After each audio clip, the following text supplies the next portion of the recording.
Ladies and gentlemen, boys and girls, it's time for those two legends of sport. It's Beefy and the Bull.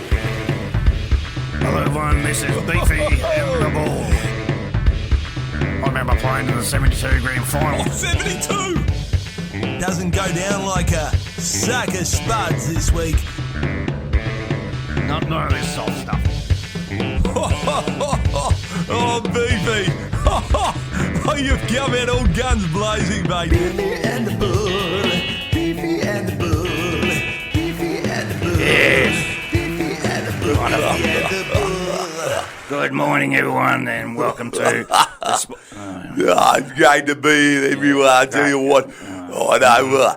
My big brother was looking after me. He said, sound a bit croaky there, Bull. Maybe you should stay home. I said, I'm fine. He said, nah, you should stay home. And I said, I'm coming in. Yeah. Oh, nothing's going to keep me away from telling the sport with him. And then he said, no, I don't want you near the studio. But No, you're that's kidding, more eh? to the point. That's why I've put up this Perspex screen. I don't need any of your cooties on me. Well, after the Mayweather and internet goose circus the other week, it was finally good to see a decent fight, and that was the Paul Gallen and young Justice Hooney fight.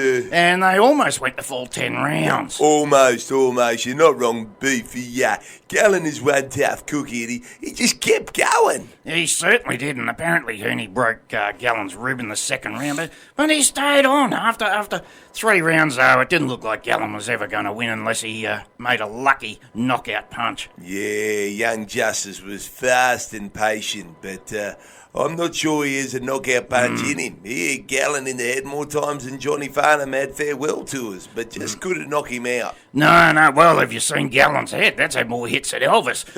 In any case, it was a proper fight, and Gallen should be very proud of how he went. Yeah, for sure. Moving on. And, the Broncos, or Shetlands, as you like to call them, Beefy, are having a shocking year, with now internal media leaks and threats from Gordon Tallis to release the names of those who are unloyal to coach Kevy Walters. Yes, I'm sure that will help the club immensely. And the club has sent packing a couple of the committee members, which were long overdue, but gee, they're certainly not the club they once were. And it appears that the NRL has placed Milk Munster on an Australian protective species list after yet again Munster walked away from another knee or kicking incident in just 2 weeks. Yes, well, one would have to wonder about the NRL with all the stupid sin-binning of late and ridiculous send-offs, and as to why Milk Munster is seemingly immune to any decent punishment. Anyway, but due to the Origin game on Sunday night, there are no NRL games on this week, which I must say is a smart move. At least the teams have a bit of a break, and they get to have, well, hopefully their full sides on the following week. But if the Blues play anything like they did in the last game, gee, this should be a 3-0 victory this year. Let's look at the AFL. Let's indeed. Let's have a look at that. It kicked off last night, Beef, with Brisbane Lions doing a job on Geelong. So they beat them by 44 points, which was absolutely amazing. Spoiler alert. I should have said that before I said the score. Anyway, it doesn't matter. It was last night. Last night, yeah, it's gone, mate.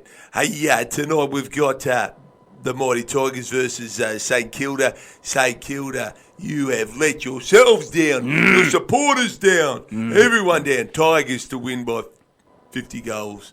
All right, Saturday, Collingwood versus Dockers. Now, Collingwood last week, farewell to Nathan Buckley, club legend, been there 30 years, Wow. You know, in coaching and playing, and it finally clicks on the last game when they've already told him, given him his marching orders. They play like absolute champions. They beat the top of the ladder, Melbourne. Well, they need to have a look at themselves, these players. What the hell? Collingwood versus Fremantle. Collingwood to win that. North Melbourne versus the Suns. Oh, my God. Talk about basket cake to the competition. My goodness me. I'm going to go North Melbourne on that. Port Adelaide versus Sydney. Where's that at? That's in Adelaide. I'll go Port Adelaide there. The Bombers versus Melbourne. Melbourne. I think I've got to go Bombers for an upset there. Yeah, Sunday, we've got Giants versus Hawks. We'll have I reckon Giants will go right there. Eagles versus Bulldogs. Optus Stadium over in the West, but I reckon Western Bulldogs can win that one. I And think Carlton versus Adelaide. Don't make me laugh. I'm not. I'm not going to even. Nah, I'm done. I'm not going to even do one on it. Yeah, that's going to be It's a draw. How's it's that? A draw. It's a bloody Okay, draw. well, and now I also see that Nick Kyrgios is now a commentator on that Channel 9 Ninja show. Isn't it great we all get to hear more about how good he is? Obviously from him himself. Yeah, true it is that he wondered he hasn't changed the name to Nick Kyrgios' Ninja Challenge or something. Yeah, well, he's only just started, so that'll be coming. Well, it could have been worse. Could have been Tank Atomic on there. Yes. Well, that's if he ever turned up. True. American Olympic hopeful Shelby Houlihan received a 4-year ban after testing positive for steroids, which she blamed on a pork burrito. I think she's telling a porky there, Beefy. Get it, porky, Beefy? Yeah, I get it. I get it. Yeah, very good. And this isn't, we've heard some really good excuses for athletes using steroids in the past, but this one's a new one. Is she saying the pig was on performance-enhancing steroids before it was made into a takeaway meal? Well, it wouldn't be the first time a pig was discovered to have been using steroids.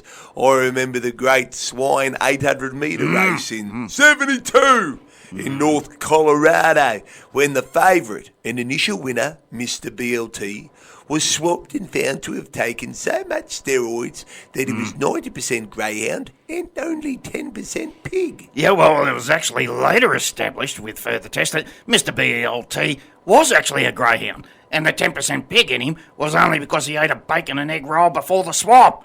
Well, that's it this week for sport. Everyone have a great week, and I hope your team wins. Yeah, do you remember that time when I went in that race and I won, and you were like, "Oh, what are you doing?" And there was no one there, and it's because I'd had a few frothies, and I was just having like a muck around race, and I actually ran against a pork roll, and you were like, "What are you doing?" And I don't remember.